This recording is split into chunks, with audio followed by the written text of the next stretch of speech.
Hello dear friends, this is DL Harry and welcome to our video. तो ये देखते हैं कि मार्केट में आज हमें कैसे मूव्स मिले और कल हम किन स्टॉक्स को कैसे ट्रेड कर सकते हैं। तो यहाँ पर आप देख रहे हैं कि बैंक निफ्टी का हमारे पास कैंडल बना हुआ है।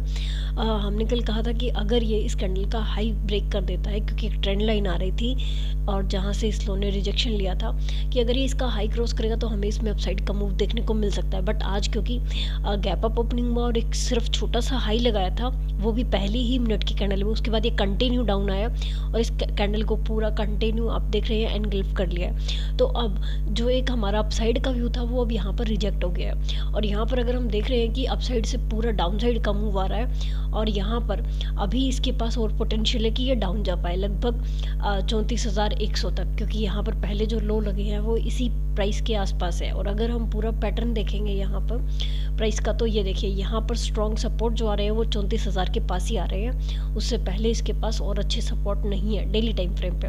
और कैंडल क्योंकि रेड बनी है और क्लोजिंग भी डाउन में हुई है, तो हो सकता है ये कल गैप डाउन ओपनिंग दे दे और फिर हमें फिर से एक डाउन साइड का मूव देखने को मिले।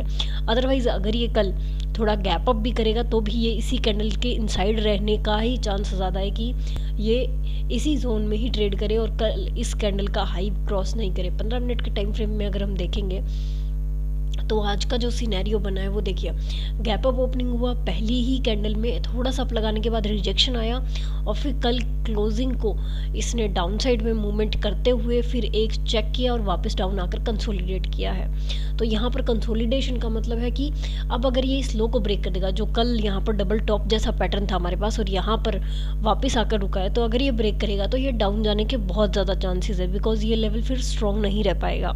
हो सकता है ये उसको रीचेक करने आए लेकिन वापस डाउन ही जाएगा। और अगर ये अपसाइड में ब्रेक करता है तो पहले इसके पास लेवल आ जाता है, वो है 35,350 का। उसके बाद फिर हम देख पाएंगे कि ये अपने हाई तक जाए, अदरवाइज इसमें अपसाइड का मूवमेंट आने के ज़्यादा चांसेस नहीं होंगे। तो ऐसी सिचुएशन में आप हो सकता है कि बीएन में ऑप्शंस बाई या सेल करते हो। आज जब ये कैंडल यहाँ पर ये जब प्राइस क्रॉस हुआ है उसके बाद में बीएन का एक ऑप्शन शॉर्ट किया था जस्ट फॉर स्टडी, वो पेपर ट्रेड में रहा और फिर इसके बाद देखिए ये डाउन साइड की मूवमेंट इसने की। मेरा टारगेट हालांकि फिक्स होता है तो वो टारगेट मुझे मिलते ही मैंने एग्जिट कर दिया था, ज़्यादा डाउन साइड की मूवमेंट का वेट नहीं किया। हालांकि ये चीज़ क्लियर थी कि ये इस डाउन तक आ रहा है तो वहाँ तक आना इसका बनता था। तो ये स्टडी के अकॉर्डिंग काफ़ी अच्छा रहा है। अब हम चलते हैं कि स्टॉक्स को हमने कैसे ट्रेड किया। तो सबसे पहले है एयू बैंक। एयू बैंक में देखिए दोस्तों, कल जो हमने बात की थी कि एयू बैंक इस जोन में ट्रेड कर रहा है, हमने ये ट्रेंड लाइंस ड्रॉ की थी दो कि ये पैरेलल जोन में ट्रेड कर रहा है। तो जब इसने इस पहली देखिए ओपनिंग ही इसके पास हुई और फिर डाउन साइड आना शुरू हुआ, तो फिक्स था कि ये इस जोन के लो तक आएगा। तो यहाँ पर 1200 के नीचे मींस साइकोलॉजिकल लेवल के नीचे या फिर इसी कैंडल के लो के नीचे आप इसको शॉर्ट कर सकते थे और फिर ये डाउन साइड आ जाता। मैंने इसको वेट किया कि ये इस जोन को भी एक बार ब्रेक कर दे। तो यहाँ पर आप देख सकते हैं कि 1196 हमारा टारगेट था जोन के अकॉर्डिंग, और उसके बाद फिर से एक ट्रेडिंग मैंने कहा था कि अगर ये इसको ब्रेक करेगा तो ये 1175 तक आने के चांस है। और यहाँ पर आप देख सकते हैं कि थोड़ा कंसोलिडेशन के बाद ये 1175 तक भी आया और उसके बाद भी इसने अच्छा टारगेट दिया। तो ये स्टडी रही और ये काफ़ी अच्छी रही। अब हम देखते हैं कि कल हम इसको कैसे ट्रेड कर सकते हैं। तो पहले ये इन ड्राइंग्स को रिमूव कर देते हैं और आज की ड्राइंग हम इसमें लगा लेते हैं। तो यहाँ पर देखिए, अगर हम इस जोन को उठाए तो आज फिर इसने एक जोन में ट्रेड किया है जो कि लगभग पैरेलल जोन है। तो अगर ये इसी जोन में कल रहता है तो आप ये जोन देख सकते हैं कि लगभग जस्ट अ मिनट कि ये जोन लगभग आप देख पाएंगे, अगर हम इस कैंडल का हाई देखें तो 1213 और यहाँ पर आता है लगभग 1193।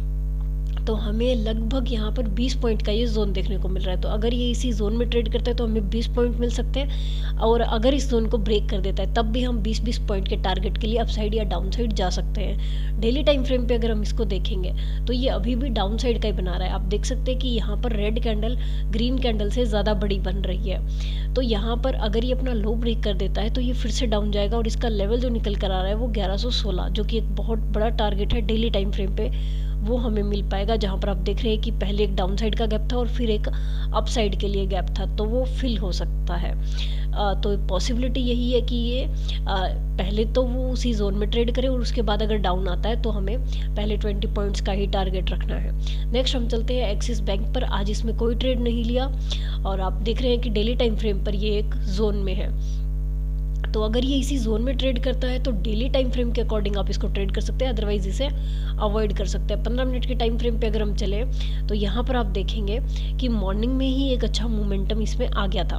हालांकि ICICI बैंक में उस टाइम ट्रेड चल रहा था तो इसमें ट्रेड नहीं लिया, बिकॉज जितनी स्टीप ये लास्ट कल गया है उतनी ही स्टीप ये डाउन भी आया है। उसके बाद रीचेक और फिर आकर यहीं पर ट्रेड किया है। तो अब अगर हम देखते हैं तो प्राइस जो है इसमें अपसाइड गया है, ये देखिए प्राइस अभी अप जा रहा है। तो अगर ये इसी ट्रेंड लाइन को फॉलो करेगा तो हमें इसमें अपसाइड का मूवमेंट देखने को मिल सकता है। हो सकता है वो कंसोलिडेट ही करे, लेकिन अगर डाउन साइड में ब्रेक करेगा तो हमें वापस से 730 का टारगेट देखने को मिल सकता है। और अगर 730 को भी ब्रेक कर देता है, जो कि यहाँ पर डबल टॉप का काम कर रहा है, उसके बाद हम इसमें और बड़े टारगेट्स देख पाएंगे। तो ये था एक्सिस बैंक का एनालाइज, जहाँ पर आप देख रहे हैं कि इस कैंडल का जो लो लगा है वो 727.50 का लगा है। तो यहाँ तक भी आ सकेगा अगर ये अपना लो ब्रेक करता है। यहाँ पर अगर आप देखेंगे तो एक हेड एंड शोल्डर टाइप का पैटर्न बन रहा है, जिसको ऑलमोस्ट ये चेक कर चुका है। तो अगर ये ब्रेक करेगा तो ये स्ट्रॉन्ग हो जाएगा डाउन साइड के लिए, अदरवाइज ये हमें अप साइड के ही टारगेट देगा। फिर नेक्स्ट था हमारे पास ICICI बैंक। आज इसमें मैंने ट्रेड किया था 5 मिनट के टाइम फ्रेम के अकॉर्डिंग मेरी इसमें ट्रेड एग्जीक्यूट हुई थी। वहाँ पर हम देख लेते हैं पहले। यहाँ पर आप देख सकते हैं कि फर्स्ट कैंडल रेड बनी और सेकंड कैंडल जब बनने लगी थी तो कल के जैसे ही इस लो को इसने क्रॉस किया तो मैंने इसको 716 प्लस मतलब 717 के करीब ही इसको मैंने शॉर्ट किया था। और मेरा टारगेट जो रहा वो लो रहा, जो कि 15 मिनट के टाइम फ्रेम के अकॉर्डिंग था, क्योंकि मैंने इसको तुरंत चेंज कर लिया था 15 मिनट के टाइम फ्रेम पे। तो आप देख सकते हैं कि इस कैंडल के लो पे मेरी एंट्री हुई थी यहाँ पर करीबन 716 से 717 के बीच, और मेरा टारगेट ये जोन रहा कि मुझे 711 से 708 के बीच में कहीं भी एग्जिट चाहिए। तो ये डाउन आया और यहाँ पर आप देख सकते हैं कि 711 इसने लो लगाया, लेकिन मैंने एग्जिट नहीं किया। मैंने इस कैंडल का हाई 715.40 अपना SL ट्रेल कर दिया, क्योंकि मुझे इसमें ऑलरेडी प्रॉफिट हो रहा था। अब यहाँ पर आप देख रहे हैं कि इसने हाई लगाया 713.45 का लगाया। पहले 5 मिनट के टाइम फ्रेम के अकॉर्डिंग मुझे लग रहा था कि मुझे इसे एग्जिट कर देना चाहिए, पर क्योंकि 15 मिनट के टाइम फ्रेम के अकॉर्डिंग SL बड़ा हो जाता था तो इसलिए मैंने वेट किया। उसके बाद ये डाउन आया और यहाँ पर आप देख रहे हैं कि ये टारगेट दे रहा था, तो 708 से 709 के बीच में मैंने इसको एग्जिट कर दिया, क्योंकि मुझे 1% का टारगेट मिल चुका था। उसके बाद में भी इसने डाउन मूव किया।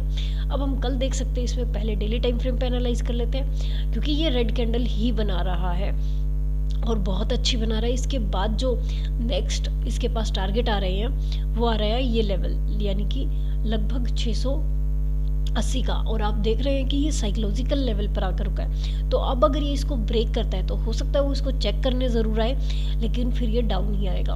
और अगर ये इस पर बना रहता है मीन्स अपसाइड ही, तो फिर ये हमें अपसाइड का एक मूवमेंट दे सकता है। ज़्यादा बड़ा नहीं देगा, लेकिन एक छोटा मूवमेंट हम इसमें एक्सपेक्ट कर सकते हैं। 15 मिनट के टाइम फ्रेम पे अगर आप देख सकते हैं तो यहाँ पर जैसे ही ये 704 से 705 के लेवल को क्रॉस करेगा, हमें इसमें 713 का टारगेट देखने को मिल सकता है, जो कि एक लेवल है। अदरवाइज ये डाउन साइड ही मूव करने वाला है।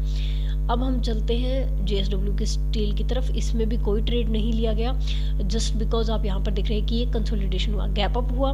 गैप अप होने के बाद कैंडल्स किसी ने भी एक दूसरे के हाई या लो को क्रॉस नहीं किया, और अगर किया भी तो वो अच्छे मार्जिन के साथ नहीं किया या अच्छी वॉलेटिलिटी के साथ नहीं किया, और उसी जोन में कंसोलिडेट होता रहा। मीन्स आपको एक सिग्नल चाहिए प्रॉपर कि वो आपको एंट्री दे रहा हो। जहाँ पर भी मुझे लगा कि मुझे ट्रिगर दबाना चाहिए, वहीं पर उसने रिजेक्शन ले ली, तो वो मैंने ट्रिगर नहीं दबाया और मेरी एंट्री उसमें एग्जीक्यूट नहीं हुई। तो इसने ओवरऑल मुझे कोई भी आज अच्छी ट्रेड नहीं दी। अगर आप यहाँ पर भी देखें तो भी मुझे इस जोन का ब्रेक होने का वेट करना था, और अप साइड में डेली टाइम फ्रेम पे ये रेजिस्टेंस की लाइन आ जाती है, तो इसीलिए मैंने इसको ट्रेड नहीं किया, जस्ट बिकॉज इसमें अभी डाउन ट्रेंड है, तो ये ट्रेंड लाइन हमारे लिए काम कर रही है। और क्योंकि 3 दिन से लगातार ये अप साइड का मूवमेंट था, तो आज इसमें मूवमेंटम आने के भी चांसेस कम थे, और ऐसा हुआ भी।